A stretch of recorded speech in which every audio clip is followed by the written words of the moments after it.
Dubai में स्थित बुर्ज खलीफा इस दुनिया में इंसान की बनाई सबसे ऊंची इमारत है और ये इंजीनियरिंग के इतिहास की सबसे बड़ी उपलब्धियों में से एक है।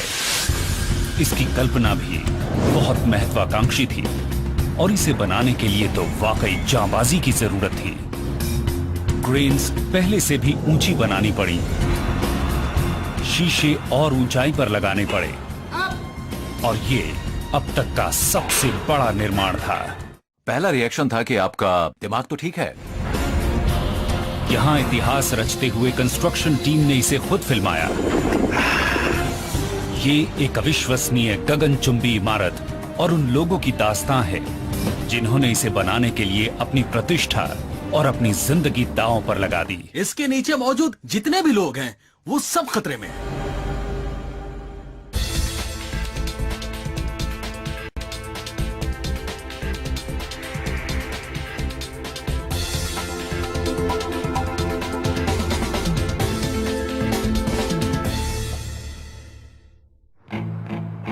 मिडिल ईस्ट के दुबई शहर में एक आर्किटेक्चरल जायंट खड़ा है। 828 मीटर ऊंचा बुर्ज खलीफा दुनिया की सबसे ऊंची इमारत है। $1.5 अरब के इस टावर का उद्घाटन सन 2010 में हुआ और इस अवसर पर हुई आतिशबाजी को भी सबसे शानदार प्रदर्शनों में गिना जा सकता है। लेकिन जिस जमीन पर यह इमारत बनी है ये पहले बिल्कुल अलग दिखती थी। उद्घाटन से 6 साल पहले इसका निर्माण शुरू होने के समय ये सूखे झुलसे हुए उजाड़ रेगिस्तान जैसा इलाका था। फरवरी 2004 में टीम ने बुर्ज की साइट पर काम शुरू किया। इतनी बड़ी इमारत बनाने में रफ्तार बहुत मायने रखती है।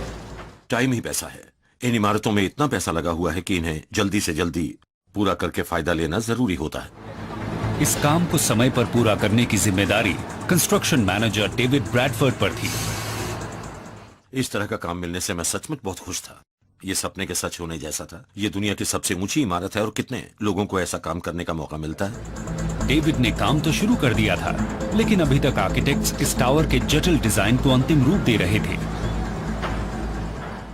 ऐसी इमारत को बनाने के लिए सब कुछ बहुत तेजी से करना होता है, इसलिए आप हर चीज के डिजाइन होने तक इंतजार नहीं कर सकते, नहीं तो आपको काम शुरू करने के लिए 3 साल तक ऑफिस में बैठे रहकर डिजाइन बनने की राह देखनी होगी। इस इमारत के काफी बड़े हिस्से का डिजाइन अभी बन ही रहा था और कंस्ट्रक्शन टीम ने निर्माण शुरू कर दिया। बुर्ज जैसे टावर को सबसे तेजी से रीइंफोर्स्ड कंक्रीट से जंप फॉर्मिंग प्रोसेस के जरिए ही बनाया जा सकता था। इस प्रक्रिया में टीम इसके बेस में सांचे बनाती है। इसमें स्टील रीइंफोर्समेंट बार्स घुसाकर कंक्रीट डाली जाती है। फिर कंक्रीट के सेट होने पर टीम सांचे को उठाकर अगले लेवल पर ले जाती है और यह प्रक्रिया फिर से दोहराई जाती है। इस तरीके से इस बिल्डिंग में हर हफ्ते एक नई मंजिल जुड़ने लगी। इस तरह का जंप फॉर्म सेट करने पर आप पहले रिबार डालकर उसके ऊपर कंक्रीट डालते हैं। लिक्विड कंक्रीट डालने के 12 घंटे बाद आप फॉर्म्स को वापस खींचते हैं और हाइड्रोलिक जंप फॉर्म सिस्टम को पहले डाले गए कंक्रीट के ऊपर चढ़ा दिया जाता है। यह अपने आप ही एक बार में 4 मीटर ऊपर आ जाता है।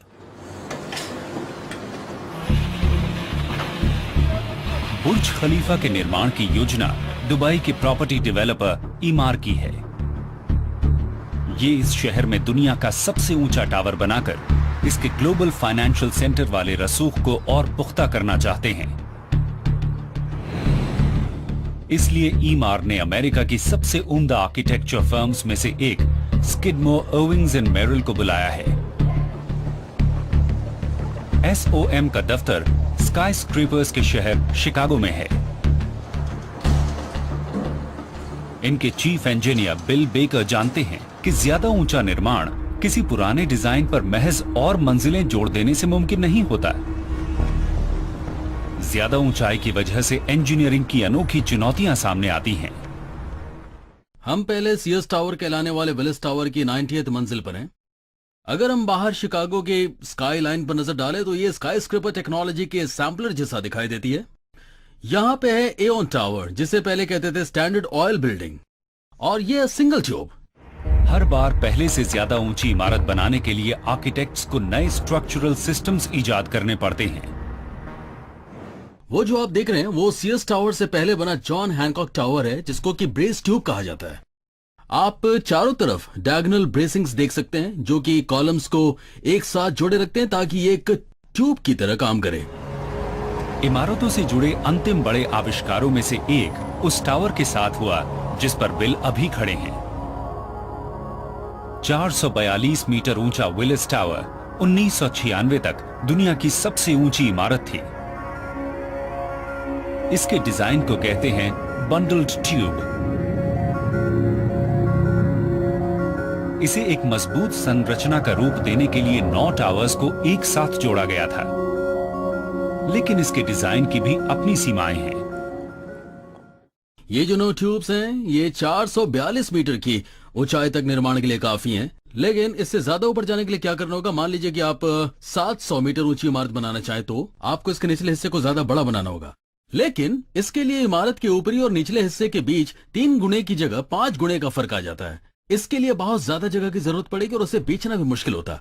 इससे भी अहम बात यह है कि काफी जगहें इमारत के बहुत भीतर होती और लोग बाहर देखना चाहते हैं, खिड़की से बाहर के नजारे देखना चाहते हैं, लेकिन भीतरी हिस्सों में रहने वाले लोग बाहर के नजारे से बहुत दूर होते, जिससे कि ये इमारत इस्तेमाल के बिल्कुल लायक नहीं रह जाती। ब्राइट इंटरनल स्पेसेस वाली ज्यादा ऊंची इमारत बनाने के लिए बिल और इनकी टीम ने एक नया स्ट्रक्चरल सिस्टम बनाया। बुर्ज खलीफा के लिए हमने बटरेस्ड कोर वाला स्ट्रक्चरल सिस्टम इस्तेमाल किया। इसका जो कोर है वो इमारत के बीचों बीच मौजूद एक सेंटर हेक्सागन होता है और इसका इस्तेमाल इमारत को मोड़ने वाली ताकत यानी टॉर्क को रोकने के लिए किया जाता है, लेकिन ये इतना चौड़ा नहीं होता है कि ज्यादा ऊंचाई तक जा सके, इसलिए इसे बटरेस करने की जरूरत होती है। बटरेस असल में कोर से निकली हुई 3 विंग्स होती हैं, जिसमें कॉरिडोर्स तक जाने वाली दीवारें होती हैं। तो आप देख सकते हैं कि हर एक विंग से इस कोर को कैसे 3 तरफ से बटरेस किया गया है। मेरी जानकारी में पहले कहीं भी इस तरीके का इस्तेमाल नहीं हुआ है और ये एक दिलचस्प समस्या का अनोखा समाधान है। बटरेस्ड कोर कॉन्सेप्ट की वजह से इसके भीतरी हिस्सों में भरपूर नेचुरल लाइट रहती है। हमने एक उपाय ढूंढा जिससे हम इमारत को बहुत ऊंचा बनाने के साथ साथ उसे भीतर से रोशन और हवादार भी बना सकते हैं। आपको ऐसा लगेगा जैसे कि आप 160 मंजिल नहीं बल्कि 10 मंजिल की इमारत में हैं। एसओएम के डिजाइन में टावर का विशाल बेस स्टील और कंक्रीट के जबरदस्त वजन को संभालने में मदद करता था। फिर इमारत की ऊंचाई बढ़ने के साथ साथ ये बटरेसेस एक ऊपर उठते स्पाइरल में सिमटते जाते हैं। फिर रेगिस्तान की गर्मी और रोशनी को रिफ्लेक्ट करने के लिए इस टीम ने इस डिजाइन पर चमकदार मिरर्ड ग्लास की परत लगाई। अगर आप बुर्ज को किसी गाड़ी से कंपेयर करें तो आप इसे लैम्बोर्गिनी या फेरारी जैसा मान सकते हैं। इसमें परफॉर्मेंस ही सबसे अहम है और ये इमारत परफॉर्मेंस के सबसे ऊंचे स्तर पर है। इस क्वालिटी के लिए काफी कीमत चुकानी पड़ती है। इस बिल्डिंग की कॉस्ट को सीक्रेट रखा गया है। हमें इसके कुछ अनुमानों का पता चला है। हमारा अनुमान है कि इसे बनाने में तकरीबन $1.5 अरब खर्च हुए होंगे, लेकिन हमें कई जानकारियां उपलब्ध नहीं थीं और हो सकता है कि इसमें इससे भी ज्यादा पैसे लगे हों। अरबों डॉलर के इस डिजाइन को हकीकत में बदलना वाकई एक बहुत बड़ा काम होगा। निर्माण की सबसे बुनियादी चीजें भी बहुत मजबूत होनी चाहिए। कंक्रीट की मजबूती यहां बहुत अहम थी। हमने यहां ऐसा कंक्रीट बनाया जैसा कभी किसी ने नहीं बनाया था। टीम ने 25 अलग अलग चीजों को मिलाकर ऐसा कंक्रीट बनाया जो इमारत के ऊपरी हिस्से तक पंप होने तक लिक्विड रहे और उसके बाद बहुत तेजी से जम जाए। लेकिन 45 डिग्री सेल्सियस से भी ज्यादा गर्मी वाले शहर दुबई में इस खास मिक्स को जमाना भी एक बहुत बड़ी चुनौती है।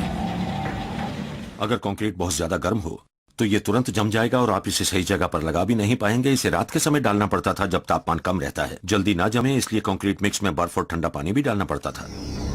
मिक्स को इमारत के ऊपर तक पहुंचाने के लिए कंस्ट्रक्शन टीम ने दुनिया के 3 सबसे ताकतवर कंक्रीट पंप्स का इस्तेमाल किया। 32 महीने में इन पंप्स ने 1,65,000 घन मीटर कंक्रीट पंप किया। इतने कंक्रीट से 880 किलोमीटर लंबा साइड वॉक बनाया जा सकता है। फिर इस टीम को कंक्रीट टावर के ऊपर स्ट्रक्चरल स्टील लगाना था। जब ये इमारत रेगिस्तान में तेजी से सर उठा रही थी, तब इंसान और मशीनरी ने पहले से भी ज्यादा ऊंचाइयों पर पहुंचकर काम किया। Okay, over the edge.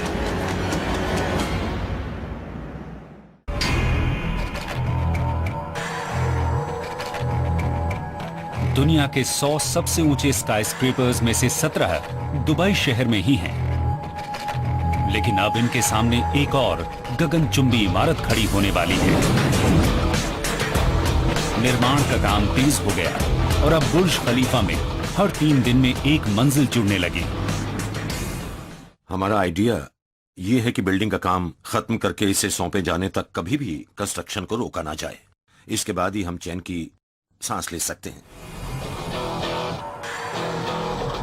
एक ओर ये प्रक्रिया जारी थी, लेकिन दूसरी ओर एक बुनियादी दिक्कत को सुलझाना जरूरी था। आर्किटेक्ट्स ने अब तक इमारत की कुल ऊंचाई तय नहीं की थी। आमतौर पर छोटे मोटे बदलाव होते हैं, लेकिन इसमें बड़े बदलाव हुए। हमने इमारत की ऊंचाई तय करने से पहले ही इसके फाउंडेशन तैयार कर लिए थे। अब ये जल्दी से जल्दी तय करना जरूरी था।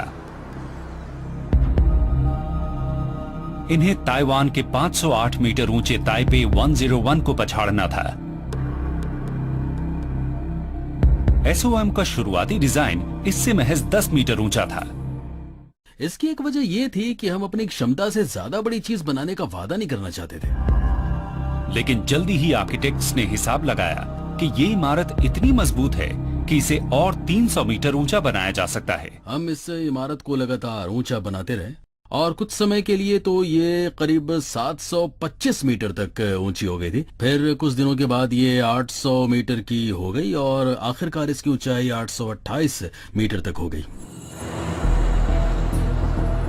पूरा होने पर बुर्ज जमीन से 828 मीटर ऊंचा होगा।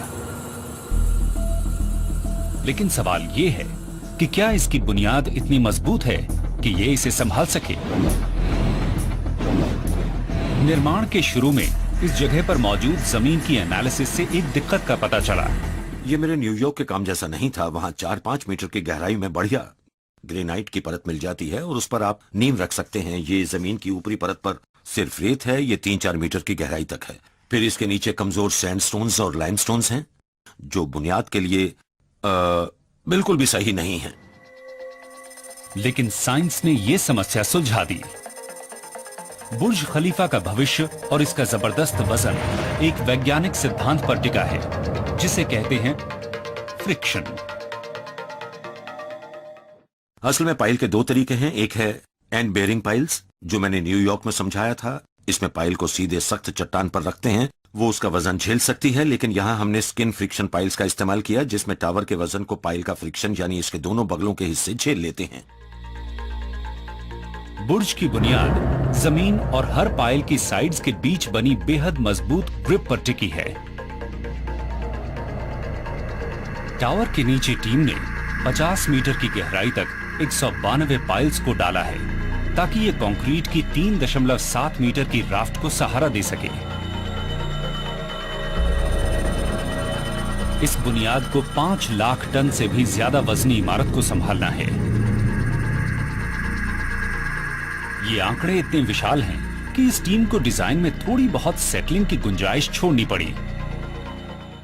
बिल्डिंग के सभी लाइव और डेड लोड्स का आंकलन करने के बाद हमें उम्मीद है कि इसकी बुनियाद लगभग 75 मिलीमीटर के आसपास सेटल होगी। लेकिन इसकी बुनियाद अपनी जगह पर टिकी रहनी चाहिए।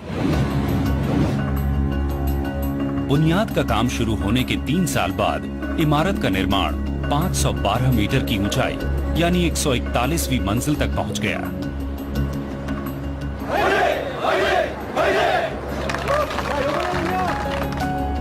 अब बुर्ज दुनिया की सबसे ऊंची इमारत है। साजो सामान ले जाने के लिए टीम ने दुनिया की 3 सबसे बड़ी कंस्ट्रक्शन क्रेन्स की मदद ली। ये बहुत स्पेशलिस्ट क्रेन्स हैं, ये बहुत बड़े हैं। एक एक क्रेन का वजन 120 टन है, वो भी तब जब क्रेन ने कोई चीज ना उठाई हुई हो। क्रेन्स को ऊंचाई पर लगाने का मुश्किल काम भी कुछ खास लोगों ने किया।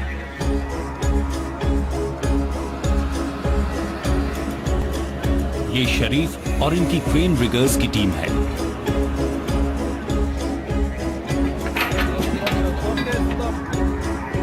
ये लोग दुनिया के अलग अलग हिस्से से आए हैं और इनमें बहुत से अलग अलग भाषाएं बोलते हैं, लेकिन इनमें 2 चीजें समान हैं। ये बिल्कुल नहीं घबराते और बहुत ऊंचाई पर भी सुकून से काम करते हैं।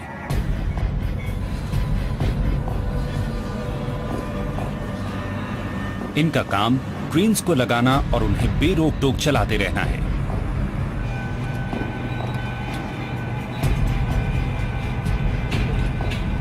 इसमें कहीं कोई चूक नहीं होनी चाहिए।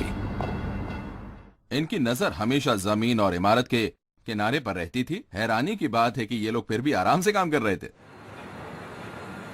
इन क्रेन्स में एक बेहतरीन सेल्फ जैकिंग मैकेनिज्म है ताकि ये ऊपर उठती इमारत के साथ साथ बढ़ सके।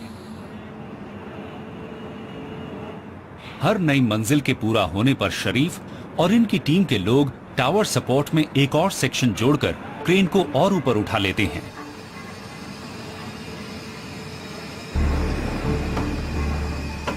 दुनिया के सबसे ऊंचे कंस्ट्रक्शन क्रेन को ऑपरेट करने के लिए बहुत सधे हुए हाथों की जरूरत होती है।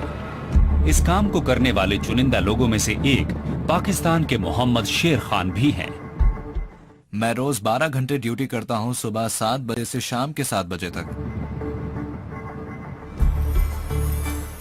यहाँ लोग ये कहने लगे थे कि क्रेन ऑपरेटर केबिन में ही रहता है, लेकिन मेरे ख्याल से केबिन बहुत छोटे हैं और आरामदेह नहीं है। हवा में 700 मीटर की ऊंचाई पर मोहम्मद का crane cab Empire State Building से भी लगभग 2 गुनी ऊंचाई पर है। मुझे ऊंचाई पसंद है, काम करने के लिए ये अच्छी जगह है। इससे भी ऊपर जाना पड़े तो कोई दिक्कत नहीं, चाहे ऊंचाई कितनी भी क्यों ना हो, इंशाल्लाह कर लूंगा। बुर्ज की ऊंचाई ऐसे आसमान को छू रही है जिसे आज तक किसी इमारत ने नहीं छुआ है। लेकिन एक जबरदस्त ताकत यहाँ एक बड़ा खतरा बनती जा रही है। सबसे पहली और बुनियादी बात यह है कि आपको लॉज ऑफ नेचर यानी कि ग्रेविटी, हवा और सूरज का ख्याल रखना होता है। और बहुत ऊंची इमारत में इनमें से सबसे खतरनाक और अनिश्चित किस्म की ताकत है हवा। इतनी ऊंचाई पर सबसे अहम लोड असल में विंड लोड है। यह इमारत और क्लैडिंग वगैरह का डेड लोड नहीं है, ना ही इमारत में मौजूद लोगों का वजन यानी लाइव लोड है जो बहुत ही कम होता है, बल्कि ये असल में विंड लोड है। हवा के झोंके एक तरफ से टावर से टकराते हैं और ये टावर को झुकाने और गिराने की कोशिश करते हैं। ये समस्या सबसे अच्छी तरह से बॉस्टन के जॉन हैनकॉक टावर में नजर आती है। स्टील और ग्लास से बना मास्टरपीस हैनकॉक 240 मीटर ऊंचा है और इसे 1970 के दशक में बनाया गया था। लेकिन जल्दी ही इसमें कुछ गंभीर समस्याएं नजर आने लगी। हल्की सी हवा में भी इस इमारत के झूलने से इसके भीतर बैठे लोगों को मोशन सिकनेस होने लगती थी। इसमें लगे 5000 से ज्यादा ग्लास पैनल्स गिरकर नीचे सड़कों पर बिखर गए। एक बड़े रीडिजाइन की वजह से ही इस टावर को गिराए जाने से बचाया जा सका।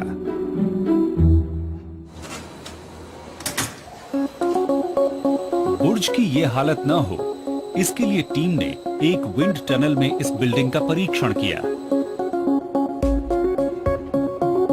पीटर अर्वन दुनिया के सबसे अच्छे विंड इंजीनियर्स में से एक हैं।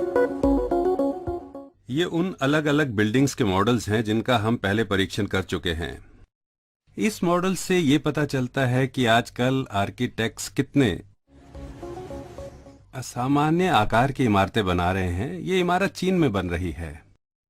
जब हम विंड इंजीनियरिंग प्रोजेक्ट में शामिल होते हैं तो हमें 2 पहलुओं का ध्यान रखना होता है। सबसे पहले तो हमें ये जानना होता है कि जिस जगह पर इमारत बनने वाली है वहां हवा कैसी रहती है। फिर हमें यह भी जानना होता है कि बिल्डिंग पर हवा का क्या असर पड़ेगा। पीटर और इनकी टीम ने हिसाब लगाया कि बुर्ज को 240 किलोमीटर प्रति घंटा तक की रफ्तार वाली हवाओं का सामना करना पड़ सकता है, लेकिन अपनी ज्यादा ऊंचाई की वजह से इस टावर में एक और खतरा था। इमारतें जितनी ऊंची और छरहरी होती जाती हैं, उन पर हवा की एक खासियत यानी वॉर्टेक्स शेडिंग का खतरा बढ़ जाता है। ये एक ऊंची इमारत का मॉडल है और हवा यहां से बह रही है। इस तरह की इमारत में होता यह है कि हवा के जोर से सामने के किनारे उखड़ने लगते हैं। पहले ये एक तरफ से होता है और फिर दूसरी तरफ से। ये घूमती हुई हवाएं स्काई स्क्रेपर के दोनों तरफ से चिपककर गुजरने लगती हैं और आखिरकार इमारत बहुत तेजी से इधर उधर हिलने लगती है। पीटर और इनकी टीम के लोगों को यह सुनिश्चित करना है कि हवा की यह खासियत बुर्ज को नुकसान न पहुंचाए। विंड टनल टेस्ट के नतीजों की वजह से 3 एरोडायनेमिक सुधार किए गए हैं। इनमें से एक था आउटर बटर सेज के कोनों को सॉफ्ट करके आकार को बेहतर बनाना। दूसरा उपाय था ज्यादा ऊंचाई पर टावर की चौड़ाई में कमी लाना। तीसरा सुधार ये था कि इस इलाके में हवा की मौजूदा दिशाओं के हिसाब से पूरे टावर की दिशा में फेरबदल किया गया। इससे आखिरकार एक बहुत स्थिर इमारत तैयार हुई और इसका आकार इसे वॉर्टेक्स शेडिंग से बचाता है। आप कह सकते हैं कि यह आकार हवा को कंफ्यूज कर देता है और ये इस तरह के तेज क्रॉसविंड फोर्सेस नहीं बना पाती जो दूसरी इमारतों को प्रभावित करती हैं। बुर्ज में दुबई की सबसे तेज हवाओं से निपटने के उपाय हैं। निर्माण स्थल पर सुपर स्ट्रक्चर तेजी से ऊपर उठ रहा है। एक बार पूरा होने पर बुर्ज खलीफा में 900 अपार्टमेंट्स, 160 कमरों का एक होटल और दफ्तरों की 37 मंजिलें होंगी। ये इमारत लगभग 36 मेगावाट बिजली का इस्तेमाल करेगी, जो 20,000 लोगों के शहर को रोशन करने के लिए काफी है।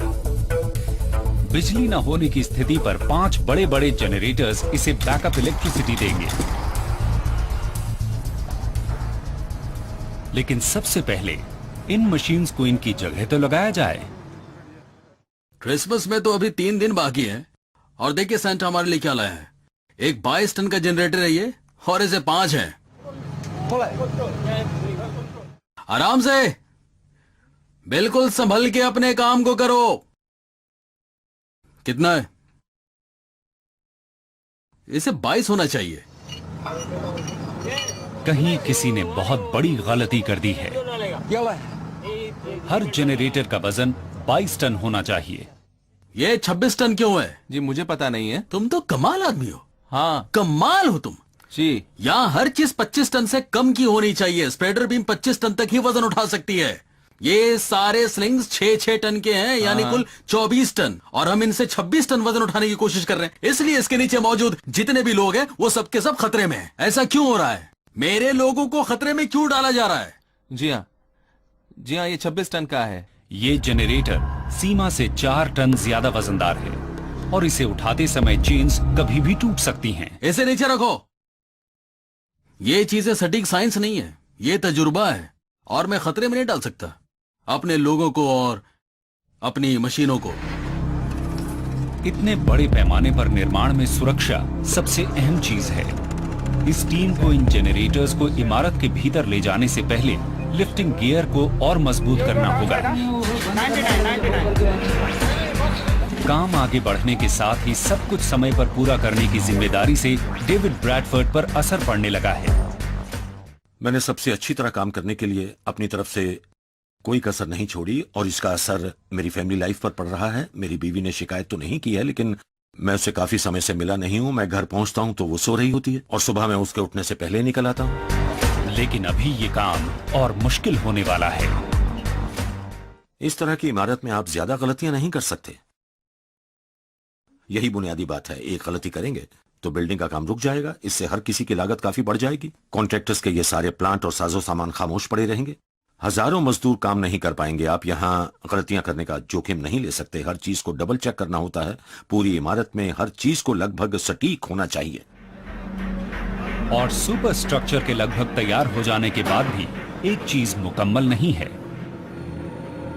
इमारत के ज्यादातर हिस्से पर अब तक ग्लास पैनल्स लग जाने चाहिए थे, लेकिन ये अब तक नजर नहीं आ रहे हैं।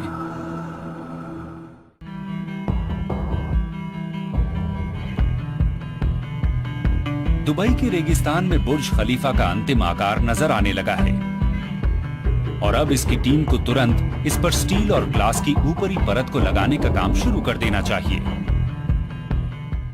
निर्माण का काम ऊपर पहुंचाने के साथ ही इमारत को ढकने के लिए क्लैडिंग की जरूरत होती है। इसके भीतर काम करने के लायक माहौल बन जाता है। आप भीतर ही फिटिंग और मैकेनिकल वर्क भी करते हैं। इमारत को रहने लायक बनाने के लिए इनक्लोजर की भी जरूरत होती है। इस इमारत को हवा, बारिश और रेत से बचाना बहुत बड़ा काम है। इसके बाहरी हिस्से पर 24,348 पैनल्स को असेंबल और इंस्टॉल किया जाना था, लेकिन पैनल सप्लाई करने की जिम्मेदारी जिस कंपनी को दी गई थी वो दिवालिया हो गई है। अब इस इमारत के काम में देरी होने और इसकी लागत बढ़ने का खतरा मंडराने लगा है। एक दिन भी काम रुके और सही समय पर फैसला ना लिया जाए तो किसी को ढेर सारे पैसों का नुकसान होता है। लोकल कॉन्ट्रैक्टर अरेबियन एल्यूमिनियम ने एक नए पैनल सप्लायर को पेश किया। इन्होंने ऑपरेशन को शुरू करने के लिए समस्याओं को सुलझाने वाले एक शख्स को ढूंढ निकाला। मैं तुरंत इंटरव्यू देने के लिए प्लेन से दुबई पहुंचा और मुझे जॉब साइट्स पर ले जाया गया। मेरे वहां पहुंचने पर उन्होंने कहा कि आपको ये काम करना है। मैं बहुत हैरान था। उन्होंने कहा कि अभी तो ये आधा भी नहीं बना। मैं इस बात से काफी हैरान था और मैंने पूछा कि विंडोज कहाँ है। उन्होंने कहा कि यही तो दिक्कत है, इसके लिए कोई डिजाइन, कोई सिस्टम नहीं है। मैंने कहा कि ये मेरे लिए एक प्रॉब्लम है और मैं इसे ठीक कर सकता हूँ। इमारत की बाहरी परत के निर्माण का काम अब समय से 18 महीने पीछे चल रहा था। इसे फिर से दुरुस्त करने के लिए जॉन जिराफा ने सिर्फ बुर्ज खलीफा के लिए ही एक बिल्कुल नई फैक्ट्री लगवा दी। मुझे लगा कि ये मुश्किल तो होगा, लेकिन ये एक चुनौती है। हम इस बात से बहुत ही हैरान थे क्योंकि उन्होंने नए कॉन्ट्रैक्ट से शुरू करके महज 4 महीने में ही कंपोनेंट्स को डिजाइन करने और उनका प्रोडक्शन करके टेस्टिंग के लिए तैयार करने का काम पूरा कर लिया था। ये बुर्ज खलीफा में इस्तेमाल हुआ एक आम पैनल है। ये असल में विजन ग्लास है। ये इसका बड़ा सा हिस्सा है। ये छोटा सा स्टेनलेस स्टील स्पैंड्रेल है, वर्टिकल बुल नोज। ये मिरर फिनिश वाला स्टेनलेस स्टील फिन है। अभी इसके ऊपर प्रोटेक्शन लगा हुआ है जिसे बाद में हटा लिया जाएगा। इन पैनल्स को एक पूरी यूनिट के रूप में उठाकर लगा दिया जाता है, इसलिए इन्हें कर्टेन वॉल कहते हैं। ये ऊपर लगी स्लैब से लटकते रहते हैं। इमारतों को शीशे से ढकना खूबसूरत लग सकता है, लेकिन दुबई में इससे खास तरह की चुनौतियां पैदा होती हैं, जैसा कि जॉन दिखा रहे हैं। हमारे पास यहाँ पर आम शीशे का एक टुकड़ा है। यहाँ सेंसर्स बॉक्स की भीतर की गर्मी नाप रहे हैं ताकि हम समझ सकें कि शीशे से कितनी गर्मी इस बॉक्स में पहुंच रही है। अगर इमारत में इस तरह के शीशे लगे होते तो इतनी गर्मी शीशे से होकर बड़ी ही आसानी से इमारत में पहुंच जाती। बाहर का तापमान अभी 46 डिग्री सेल्सियस है, जो बहुत ज्यादा गर्म है। आप देख रहे हैं कि हमें पसीना आ रहा है। 46 डिग्री सेल्सियस की गर्मी बहुत ज्यादा है, लेकिन ये शीशे के भीतर के तापमान की तुलना में कुछ भी नहीं है। आप देख सकते हैं कि इस क्लियर ग्लास बॉक्स के भीतर अभी तापमान 98 डिग्री सेल्सियस है। इसलिए मुझे नहीं लगता कि इतनी गर्मी में कोई इंसान जिंदा रह सकता है। भीतर का तापमान बॉइलिंग पॉइंट से थोड़ा सा कम है। अगर बुर्ज पर ये आम शीशे लगाए जाते तो इमारत का भीतरी हिस्सा दुनिया का सबसे बड़ा सौना बन जाता। लेकिन टीम के पास इसका एक हाईटेक उपाय है। यहाँ हमारे पास बुर्ज खलीफा के लिए एक शीशा है जिस पर 2 परतें हैं। बाहरी परत सिल्वर कोटिंग की है जो यूवी रेस को रोककर उन्हें वापस मोड़ देती है। भीतर टाइटेनियम की कोटिंग है जिसका काम है इंफ्रारेड रेस को रोकना। इंफ्रारेड और यूवी रेज को रिफ्लेक्ट करके ये शीशा इमारत में घुसने वाली गर्मी की मात्रा को बहुत कम कर देता है।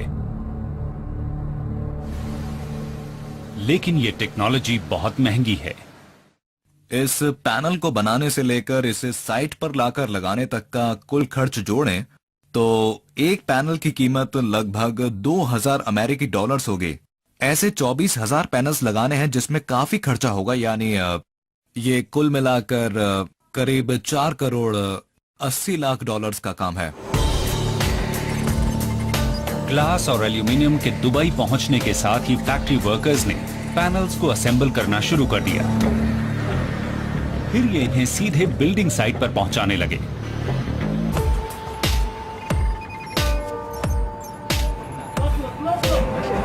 इन पैनल्स की लंबाई 6.4 मीटर तक है और वजन 750 किलोग्राम तक। एक एक पैनल को अलग अलग उठाकर हाथों से लगाया जाना है।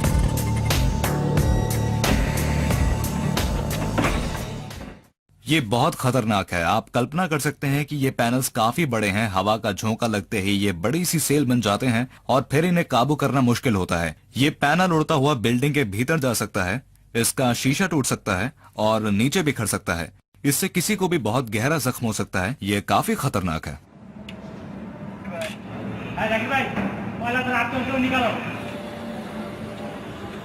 यहां वर्कर्स बिल्डिंग को सील कर रहे हैं और कंस्ट्रक्शन मैनेजर डेविड ब्रैडफोर्ड इसकी प्रगति पर बारीकी से निगाह रखे हुए हैं। ये एक बड़ा माइलस्टोन है। मैं इस पर 1 साल से काम कर रहा हूं। यह दुस्वप्न है।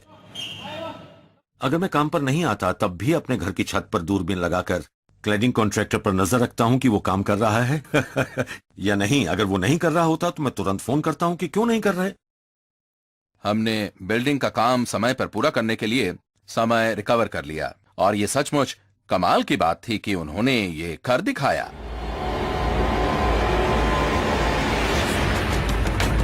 कर्टन वॉल आखिरकार तैयार हो गई है। बुनियाद का काम शुरू होने के 5 साल बाद अब बुर्ज बहुत तेजी से पूरी तरह तैयार होने की ओर बढ़ रहा है।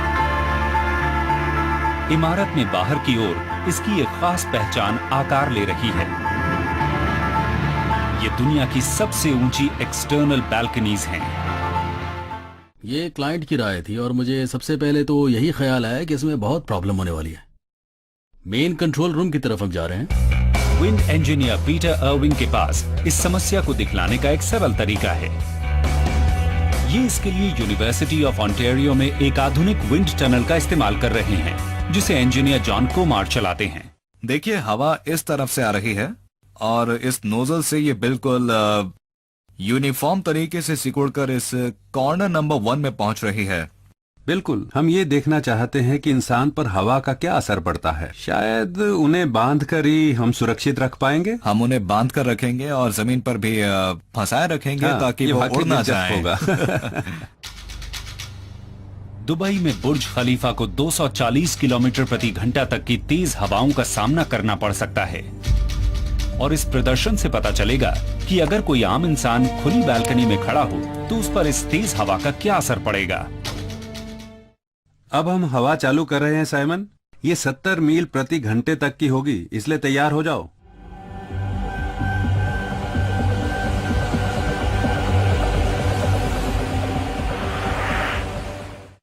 ये काफी तेज है।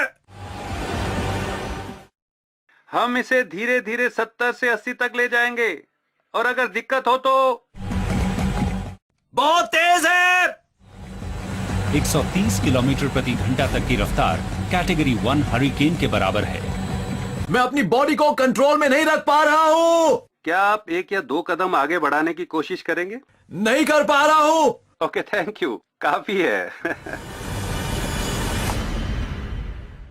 मैं इतनी तेज हवा में 120 मंजिल ऊंची बिल्डिंग की बालकनी में बिल्कुल नहीं रहना चाहूंगा।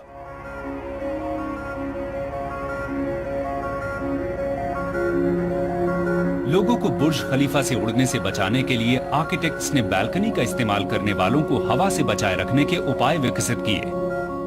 हमने ये ग्लेज्ड बैलस्ट्रेड्स बनाए जो हवा को सीधे बालकनी टेरेस के पास नहीं जाने देते। हमने ये आर्किटेक्चरल डिवाइडर्स भी बनाए जो हवा को बैलस्ट्रेड्स के ऊपर नहीं आने देते और टेरेस की सतह पर तेजी से गुजरने नहीं देते। हमने ये ट्रेलिसेस भी बनाए जो डाउन ड्राफ्ट के दबाव को हर टेरेस के ऊपर पड़ने से बहुत अच्छे तरीके से रोकते हैं। लेकिन भीतर सबसे कमाल के उपाय हैं। देखिए, हर फसाड पर टेरेस के पास विंड अलार्म्स लगे हुए हैं।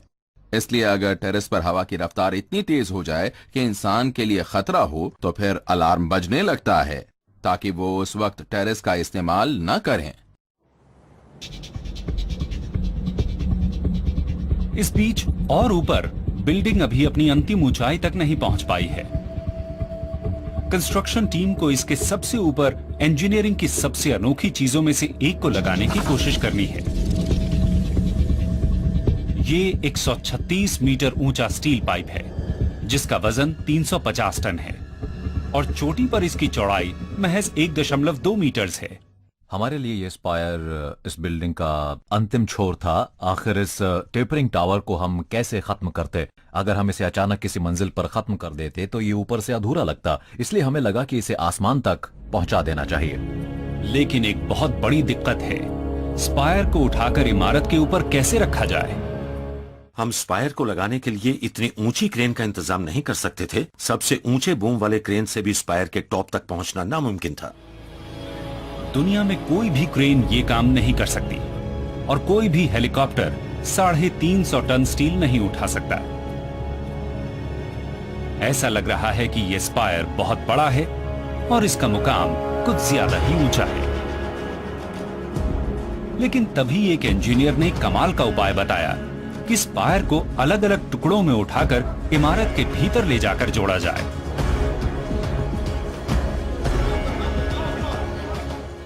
इस स्पायर को बेसिकली इमारत के शाफ्ट के भीतर बनाया गया था और फिर स्ट्रैंड जैक्स का इस्तेमाल करके इसे इमारत की चोटी से ऊपर निकाल दिया गया।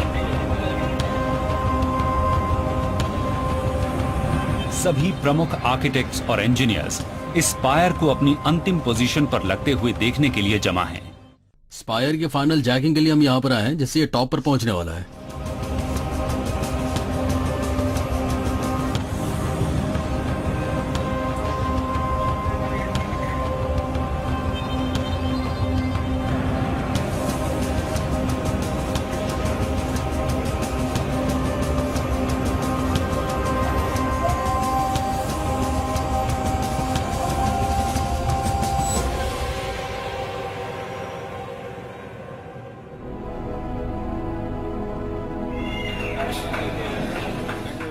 इसे पूरा होते हुए देखना वाकई बहुत ही खास पल है।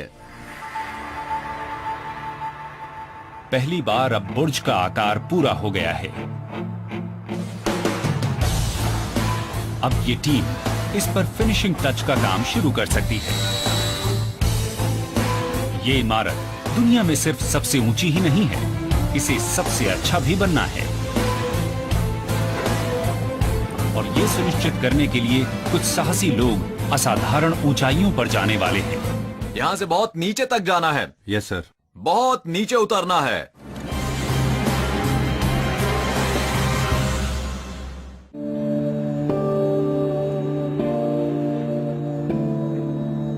इस कमाल के टीम वर्क के बाद आखिरकार वर्कर्स बुर्ज खलीफा पर अंतिम कर्टन वॉल पैनल्स लगा रहे हैं। इस काम में प्लानिंग बहुत ही अहम है। हमने पूरे काम को 1-1 मिलीमीटर और 1-1 सेकंड तक प्लान किया था।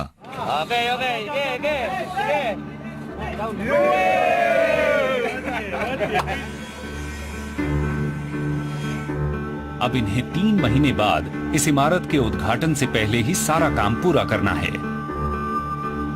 6 साल के निर्माण के बाद ये पूरी इमारत गंदगी और धूल से भरी है, लेकिन इसका एक सीधा सा उपाय है।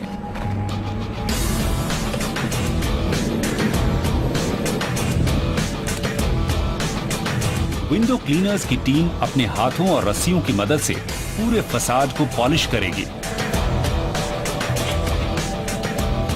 सभी 24,348 पैनल्स की।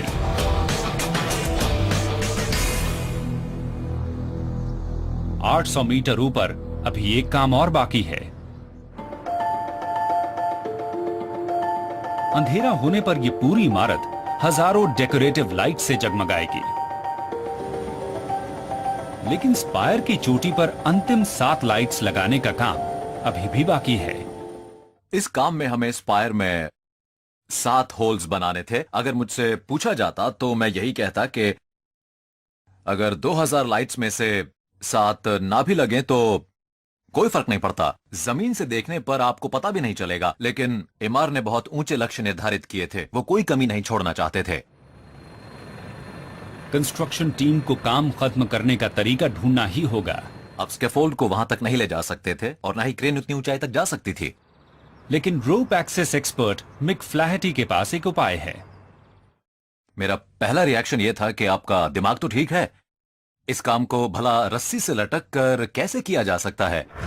मिक ने इस काम की अगुवाई के लिए एक अच्छी तरह ट्रेन्ड सुपरवाइजर को काम पर रखा है। वो एक ऐप सीलर था। उस शख्स ने कई साल तक रोप एक्सेस इंडस्ट्री में काम किया था। लेकिन काम शुरू करने से पहले ही एक आफत आ गई। इतनी ज्यादा ऊंचाई आप पर अपना असर जरूर डालती है। आप अपनी हद से परे होते हैं। स्पायर की ओर जाते समय मैं उसकी आंखों में फिक्र देख रहा था। वो सफेद पड़ गया था। वो रुक गया और उसने कहा कि आई एम सॉरी। मैंने पूछा क्या हुआ? उसने कहा कि मैं अपनी जान जोखिम में नहीं डालना चाहता, मैं ये काम नहीं कर सकता। अब किसी और को ढूंढने का वक्त नहीं है, इसलिए बस एक ही उपाय है। मिक को खुद अगुवाई करनी होगी। ये इंसान की कल्पना में सबसे मुश्किल हालात में एक बेहद खतरनाक काम है। मेरे लिए दुबई की गर्मी और वहां का माहौल परेशानी का कारण बन गया था। यह बहुत ही मुश्किल हालात में एक हैवी कंस्ट्रक्शन जॉब था। वहां किसी टीवी क्रू का जाना बहुत मुश्किल और खतरनाक था, लेकिन मिक ने इसे खुद फिल्माया। पहले स्पायर के भीतर इस टीम ने 55 मिलीमीटर मोटी स्टील में 7 सुराख बनाए।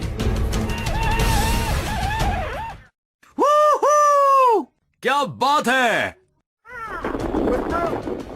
बहुत बढ़िया काम किया हेक्टर। बहुत बढ़िया काम किया तुमने हेक्टर।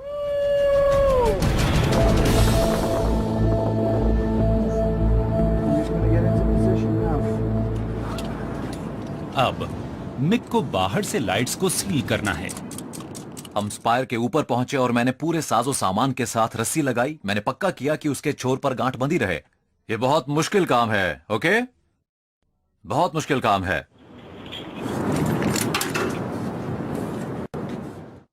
आप सब तैयार हैं? Yes sir, all okay, all right.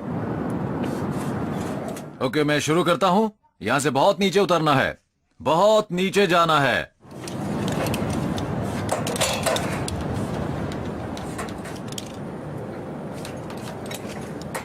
इस काम को करके मुझे बहुत अच्छा लग रहा था। विश्वास नहीं हो रहा था कि मैंने ये काम किया।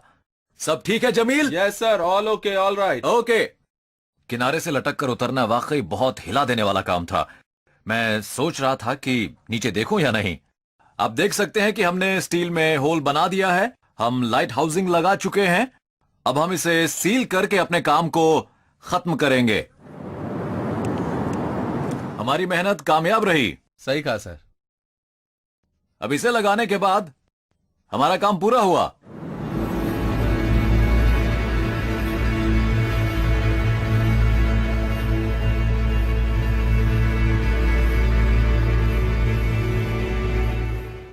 ये लोग वाकई स्टील के बने हैं। मैंने सही कहा ना? हाँ। मैं आप लोगों के काम की दिल से तारीफ कर रहा हूं।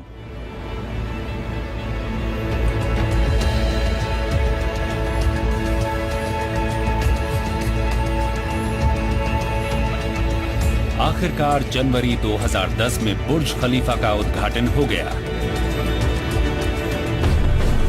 828 मीटर ऊंचा ये टावर अपने नजदीकी प्रतिद्वंदी से 300 मीटर से भी ऊंचा है।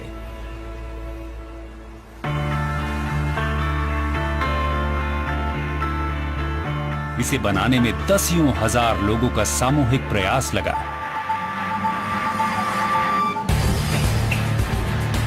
इसमें सबसे मेहनती वर्कर्स और सबसे सख्त बॉसेस से लेकर आर्किटेक्चरल दुनिया के कुछ बेहतरीन दिमाग भी लगे थे। ये काम मिला तो बहुत अच्छा लगा था और इसे पूरा करके और भी अच्छा लगा। आप यहां नतीजा देख सकते हैं। ये वाकई बड़े कमाल की इमारत है। Okay, done.